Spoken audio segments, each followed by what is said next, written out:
আলহামদুলিল্লাহ, আমরা ঢাকা জাতীয় ফতোয়া বোর্ডের পক্ষ থেকে জাতিকে একটা পরামর্শ দিতে চাই। সেটা হচ্ছে যে বর্তমান বাংলাদেশের প্রেক্ষাপটে বাংলাদেশে প্রায় 100 ভাগের 98 ভাগই মুসলমান বসবাস করে। এর মধ্যে আলিয়া আছে, জামাতে ইসলাম আছে, কওমি মাদ্রাসার ছাত্র ওলামা ইকরাম আছেন। এখন বর্তমান নতুন ফিতনা সাতপন্থীরা বের হয়েছেন, তারপরে আহলে হাদিস এই ভাইরাও তো আছেন। এখন আমাদের কওমি মাদ্রাসার ওলামা ইকরাম হলো হকপন্থী ওলামা ইকরাম, আর বাদ বাকি যারা আছেন তাদের মধ্যে কিছু কিছু ত্রুটি বিচ্যুতি আছে, আর সব কাজই প্রায় ভালো। এখন শুধুমাত্র এই দলগুলি নয়, স্কুল কলেজ ইউনিভার্সিটি সহকারে এক কথায় বাংলাদেশের যত মুসলমান আছেন প্রত্যেক মুসলমানকে এইভাবে বোঝাইতে হইবে বা এরকম কিছু পন্থা অবলম্বন করতে হবে।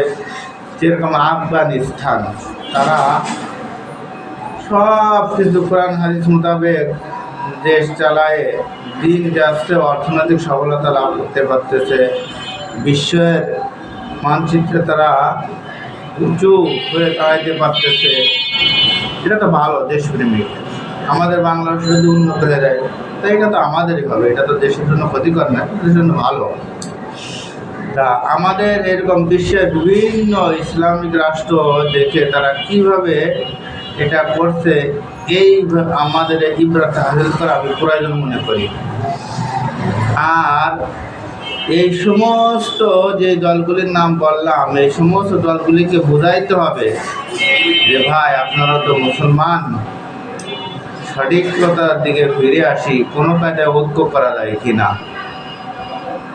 আর ঐক্য করার ক্ষেত্রে বা বোঝানোর ক্ষেত্রে রাসূল করিম সাল্লাল্লাহু আলাইহি ওয়াসাল্লাম এরকম বলতেন, ইয়া আইয়ুহান নাস, হে লোক সম্পদ, তাই হিন্দু হোক, বৌদ্ধ হোক, খ্রিস্টান হোক, যেই ধর্মাবলম্বী হোক না কেন সবাইকে রাসূল করিম সাল্লাল্লাহু আলাইহি ওয়াসাল্লাম দাওয়াত দিতেন। সেই হিসেবে কিন্তু আমাদের বড় একটা দায়িত্ব রয়েছে যে আমাদের এই মূল দাওয়াত কিন্তু মুসলিমদেরকে দেওয়া। এখন আমাদের বাংলাদেশে মুসলমানদের মধ্যে বিভিন্ন দলে বিভক্ত হয়ে যাওয়ার কারণে সেই মুসলিমদেরকে দাওয়াত দিয়ে আমরা দিন দিন ভুলে যাচ্ছি, মুসলমানদের মধ্যেই ঝামেলা এসে পড়ছে। আর এটার বিষয়েও আমি একটা কথা ভাবি, রাসূল করিম সাল্লাল্লাহু আলাইহি ওয়াসাল্লামের অগণিত হাদিস রয়েছে কিয়ামতের আগে বিভিন্ন দলে বিভক্ত হইবে, এরকম ফিতনা ফাসাদ ছড়িয়ে পড়বে, এরকম আকীদা নিয়ে সমস্যা দেখা দেবে। তার মধ্য থেকে আমাদের বর্তমান করণীয় কি? আমাদের করণীয় যতটুকু সম্ভব আমরা চেষ্টা করে যাব সবাইকে হকটা বোঝানোর জন্য, সত্যটা বোঝানোর জন্য।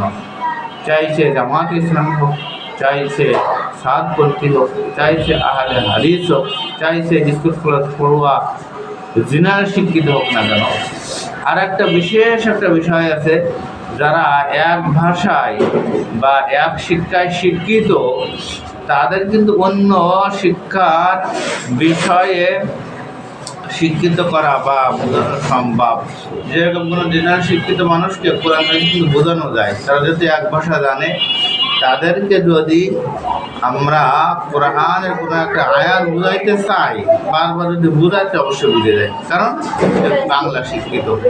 এরকমভাবে যেই পন্থীর লোক হোক না কেন সঠিকটা যদি বারবার বোঝায় তাহলে বুঝে যাবে। যেরকম সাতপন্থীদেরকে সঠিক আমল, সঠিক বিষয়টি বোঝায়, তারা বুঝবে।